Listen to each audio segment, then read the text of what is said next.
The 2024 NBA regular season is officially complete, with the play-in tournament starting on Tuesday and the NBA playoffs starting very, very soon. This NBA season had a bunch of new teams at the top of both conferences, especially the Western Conference, as well as a new in-season tournament. It's been a really fun season, and this should be a really, really fun playoffs. So today, we're going to be looking at my personal predictions for the playoffs and who I have winning each series.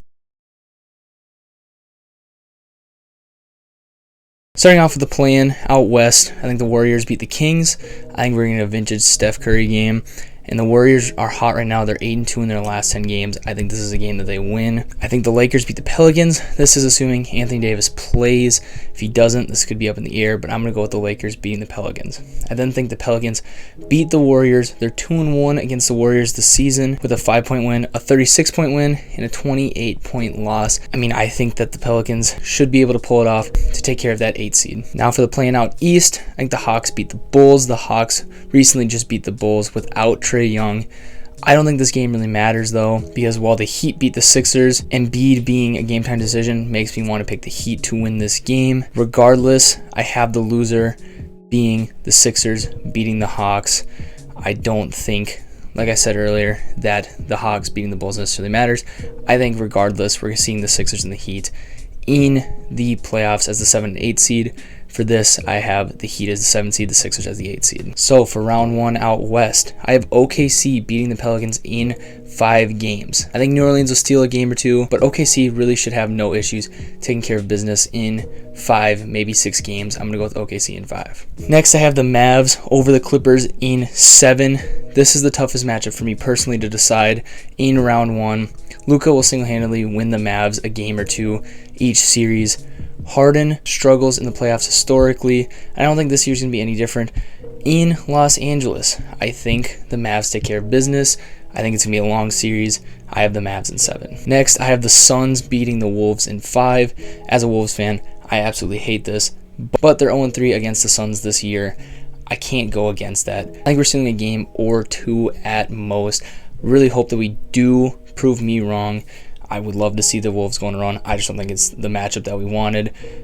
We just lost to the Suns in game 82 pretty badly, so they have momentum coming into this matchup anyways. I don't like the matchup. I think the Wolves go home in 5. Lastly, I have the Nuggets beating the Lakers in 5. Jokic should have no issues against the Lakers. Jokic AD will be a really fun matchup to watch.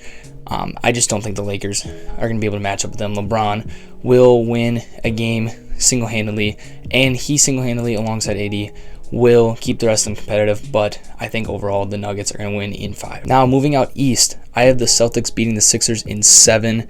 This may be the best first-round matchup, and without an Embiid injury this season, this could have been a conference finals potential matchup. Instead, it's a 1-8 seed matchup.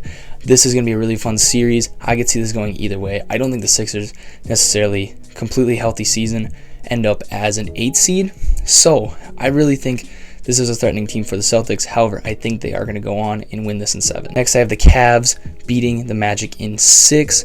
I don't think the Magic are quite ready to make a deep playoff run. Cavs core finally figures it out, and they're ready to make somewhat of a deep playoff run. And looking at the regular season, this was split 2-2, so it should be a good matchup overall. I have the Cavs winning in 6. Next, I have the Pacers beating the Bucks in 7.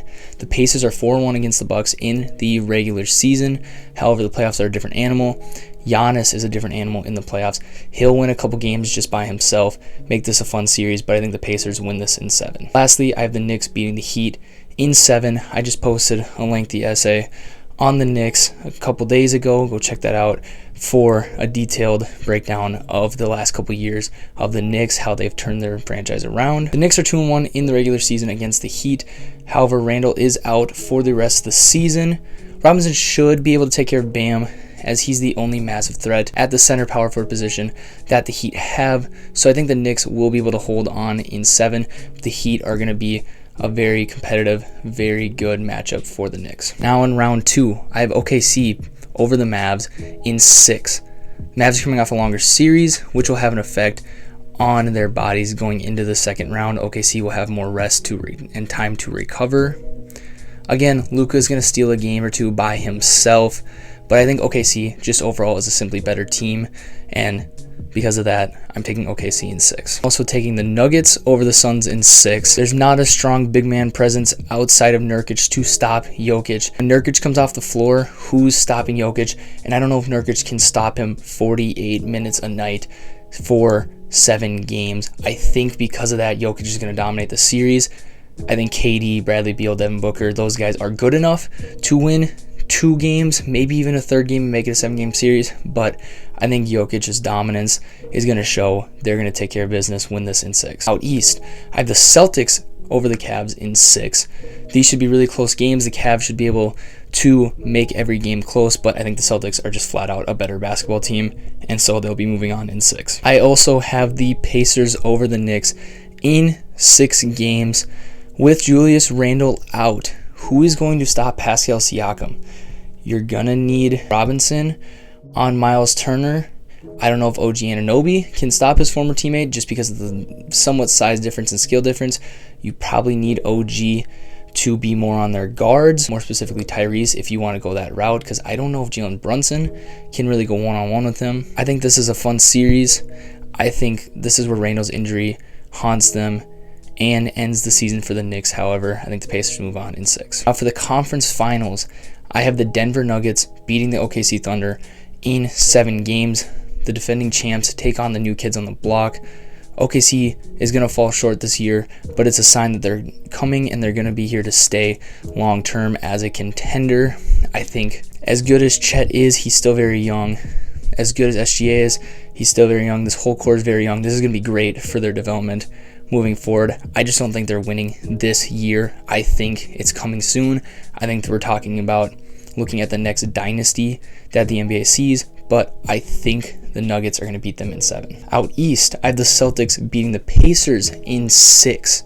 Boston's been heads above the rest of the East all season long, and it's no doubt that they are favorites to go to the NBA Finals from the Eastern Conference, and I think that they will. However, I think Tyrese Haliburton, Pascal Siakam, and the rest of the Pacers core, this is a core that's built to win. This is not a fluke. They'll be a contender year over year in the future, but the Celtics, this is finally the year that they break through to the finals, and in the finals, they beat the Nuggets in 6. I think this is the year Jason Tatum finally gets his ring. You know, this is the matchup we thought we were getting last year. The Heat went on that run, took out the Celtics, and then ended up losing to the Nuggets. That gave Jokic his ring. I think Jason Tatum shows up. He gets his revenge. Obviously, he's 0-1 in the finals right now against the Golden State Warriors. It's about time that Jason Tatum gets his ring in year 7 here. I think this series becomes a classic all time, and I don't see any of these games being more than a single-digit win. I think all of these are very close games. I think for the Finals MVP, we're looking at Jason Tatum winning Finals MVP. I don't necessarily think anybody else on this team is going to outperform him. Potentially Jaylen Brown if he has a really good series, but I think this is Jason Tatum's award if the Celtics win. Now, this is a pretty standard outcome for the finals. You know, you have a 2 seed and the 1 seed on the other side, but really I don't see a team out east that's going to be a major threat, especially with Julius Randle out. I thought maybe the Knicks could do it. The Sixers having injuries kind of hindered them. I think if the Sixers do win and are the 7 seed, I think we could see them make a run. However, I can't pick the Sixers taking the Heat, not knowing if Joel Embiid's going to play, especially with playoff Jimmy Butler. That is 100% a real thing in my mind. I think if they win that game, this is a whole different outcome. We could see the Sixers go on a run and potentially be in the conference finals. I mean, like I said, I think that's a conference finals matchup in its own in the first round. So, I mean, that could completely change it. Just that one singular game could completely change who comes out of the East. However, the way I have it laid out, I don't see anybody that's really going to match up with the Celtics. Out west, I could see the Thunder beating the Nuggets. I don't know if OKC is ready. I could see the Suns beating the Nuggets. Like I said, you have Nurkic and Bol to stop Nikola Jokic, who's more than likely going to win another MVP. On the flip side, who do they have that can stop KD, Bradley Beal, and Devin Booker? That could be a series to watch. Could also see Luka finally making his run. However, I think OKC should be able to take care of business. I don't think the Clippers are necessarily built for the playoffs. We will see, though. I think when we get to the playoffs, we're going to see all these egos collide, and we're going to go back to everybody wanting the basketball in their hands. I think the Clippers are going to struggle in the playoffs.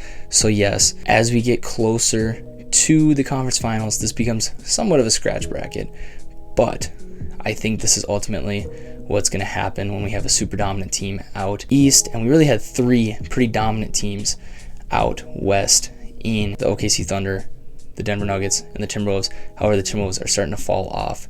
So I really think it's either the Thunder or the Nuggets at the end of the day. And that's how we get a 1-2. And then on the opposite side, a number 1 seed and a 6 seed out east. Let me know your thoughts. Who do you guys have winning the NBA Finals as well as Finals MVP? And who do you guys have winning the Conference Finals MVPs? I know that's relatively new, so people tend to forget about it.